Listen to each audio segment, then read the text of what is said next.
नमस्कार दोस्तों, कैसे हो? मैं वो आपका होस्ट और दोस्त देखिए। और आज का ये वीडियो हर उस बंदे के लिए जो नीट का प्रिपरेशन कर रहा है, जिसे पेपर होने के बाद ये लगता है कि पेपर बहुत लेंदी था, पेपर में टाइम कम था, फिजिक्स के क्वेश्चंस आते थे बट बन नहीं रहे थे, कुछ कुछ क्वेश्चंस पे फॉर्मूला याद नहीं आ रहा था, बायो लेंदी था, मैच द फॉलोइंग ज़्यादा था, इनफैक्ट मुझे कुछ ऑप्शन समझ नहीं आ रहे थे, केमिस्ट्री में उन लोगों ने स्पेसिफिक वैल्यू पूछ लिया, वो वैल्यूज़ याद नहीं आ रहे थे, केमिस्ट्री के उन लोगों ने कुछ ऐसे फॉर्मूलेस डाल दिए जिसका सॉल्यूशन बहुत लंबा था और उसको सॉल्व करने में टाइम चला गया। अगर आपको भी ये समस्या हो रही है तो ये वीडियो आपके लिए है, क्योंकि इस वीडियो में मैं आपको अपनी नीट की सच्ची कहानी बताने वाला हूँ कि कैसे कैसे मैंने अपने नीट का पेपर सॉल्व किया था। तो ये वीडियो को अंत तक देखिए और इस वीडियो को अपने उस दोस्त को भेज दीजिए जिसे ये लगता है कि पेपर सॉल्व करना थोड़ा मुश्किल हो गया है, पेपर में टाइम मैनेज नहीं हो रहा है, क्वेश्चंस नहीं बन रहे। ये वीडियो उसे ज़रूर भेजिएगा। तो हम 10th से शुरू करते हैं। देखिए, 10th में मैं एवरेज स्टूडेंट था, मुझे ज़्यादा कुछ अच्छा खासा आता नहीं था। फिर मैं 11th में कोचिंग में एडमिशन ले लिया नीट के लिए। मुझे फिज़िक्स ज़्यादा समझ नहीं आता था, बायो याद नहीं होता था। फिर मैं बहुत मेहनत करता गया, बहुत मेहनत करता गया, 12th में आ गया। फिर मैं 12th में भी बहुत मेहनत की और नीट में लग गया। अगर आपको लगता है ये मेरी नीट की कहानी है, तो बिल्कुल नहीं। अपने टाइम पे मैं एवरेज स्टूडेंट नहीं था, ना ही मैं बहुत जीनियस था, ना ही मैं हार्ड वर्किंग था, ना ही मैं लेज़ी था। मेरी कहानी कुछ अलग है। मेरी कहानी थोड़ी हटके है। आपको कहानी बताने से पहले कहानी का कंक्लूजन ही दे देता हूँ। अपने नीट का पेपर मैंने 2.5 घंटे में पूरा ख़त्म कर दिया था। लास्ट का आधा घंटा आपका भाई बस एग्ज़ाम हॉल में सो रहा था। अब मैंने पेपर सॉल्व कैसे किया मैं आपको इस वीडियो में बताऊंगा। आपको बताऊंगा कि टाइम मैनेजमेंट क्या होता है। तो इस वीडियो को फिर से अंत तक देखिए क्योंकि ये बहुत इंपॉर्टेंट वीडियो है। तो चलिए हम मेरी नीट की कहानी एक दिन पहले से शुरू करते हैं। 12 सितंबर को मेरा नीट का एग्जामिनेशन था और आज है सपोज 11 सितंबर। तो 11 सितंबर को आपके भाई ने किताब भी नहीं खोला, लिटरली में किताब नहीं खोला, कुछ नहीं खोला, क्योंकि मुझे पता था जितना मैंने 2 साल में पढ़ा है उतना काफ़ी है। एक दिन पहले अगर आप पढ़ोगे तो आपको स्ट्रेस आएगा, आपको नई नई चीज़ें याद आ जाएगी जिससे आप और पढ़ने का मन करेगा। फिर आप जो पढ़े हो आप कंफ्यूज हो जाओगे, फिर प्रेशर आएगा कि भाई क्या करना है। तो मैंने क्या किया था, एक दिन पहले कुछ ज़्यादा खास पढ़ा नहीं था।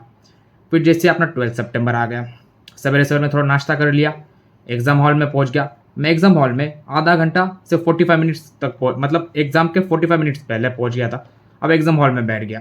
अब वो टाइम होता है जब कोई भी स्टूडेंट हो, आप कितने भी 30 मार्क आओ, आप कितने भी जीनियस हो, आपको प्रेशर आना है, आपको स्ट्रेस आना है, थोड़ा सा डर लगना है कि भाई होता क्या है। तो उस मोमेंट पे मैं आंखें बंद करके बैठ गया कि भाई माइंड को शांत करते हैं, थोड़ा सा 5 मिनट मेडिटेट कर लिया कि बस अपने सांस को कंट्रोल कीजिए, जिससे आपका जो स्ट्रेस है, जो आपको समस्याएं हो रही है, जैसे कि आपको नर्वसनेस फील हो रहा है, वो सब खत्म हो जाएगा। उसके बाद होती है रियल कहानी शुरू। उसके बाद मेरे हाथ में नीट का पेपर मिल गया। फिर देखिए आगे क्या हुआ। उसके बाद क्या, हाथ में क्वेश्चन पेपर आ गया। फिर जो आपके भाई ने पेपर में मुंडी डाल दी, जैसे मैं पेपर सॉल्व करना शुरू कर दिया, एग्जैक्ट 2.5 घंटे बाद मैंने अपना सिर पेपर से बाहर निकाला। आपके भाई ने जो बायो है पूरा सॉल्व करके, बबल करके 50 मिनट में ख़त्म कर दिया।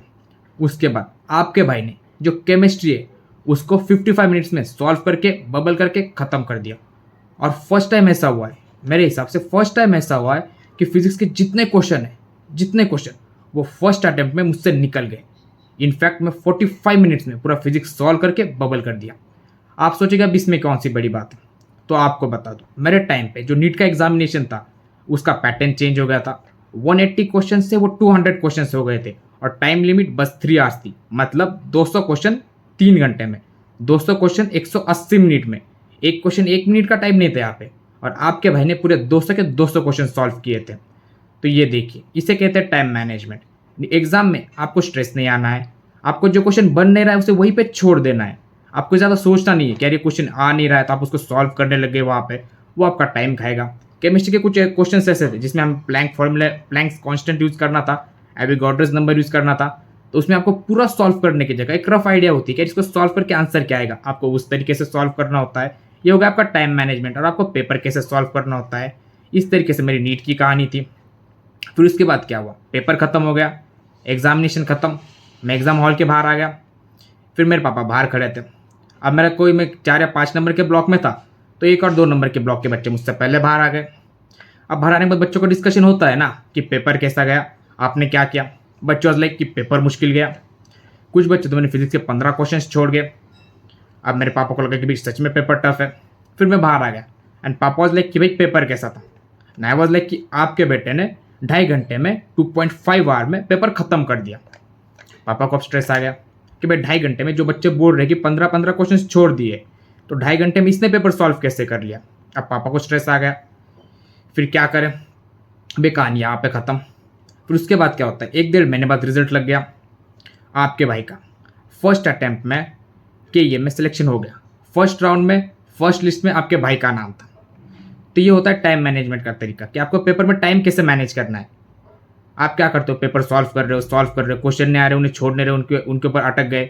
और जनरली होता क्या है, जो बंदे थोड़े एवरेज होते हैं उनका सबसे ज़्यादा टाइम बायो खाता है। तो आपको करना क्या है, बायो को ज़्यादा टाइम नहीं देना है, आपने सोचना है। अगर आप बायो सॉल्व भी कर रहे हो तो आपका बायो कुछ भी करके 1 आवर के अंदर खत्म हो जाना चाहिए। आपको बायो को ज़्यादा टाइम नहीं देना है। उसका आपका जो केमिस्ट्री ऑफ कुछ 50 मिनट्स के आसपास होना चाहिए, और आपका जितना टाइम बचता है वो आपको पूरा फिजिक्स को देना है। उससे होता क्या है, आपका जो फिजिक्स के क्वेश्चन राइट होने की चांसेस बढ़ जाएंगे, क्योंकि फिजिक्स के क्वेश्चन आपको कुछ हेवी फॉर्मूला लगाना होता है। फिर आपके मन में एक सवाल होगा कि भाई तुमने अगर 2.5 घंटे में पेपर खत्म कर दिया, कि लास्ट के आखिरी घंटे में तुम्हें कैसा लग रहा था।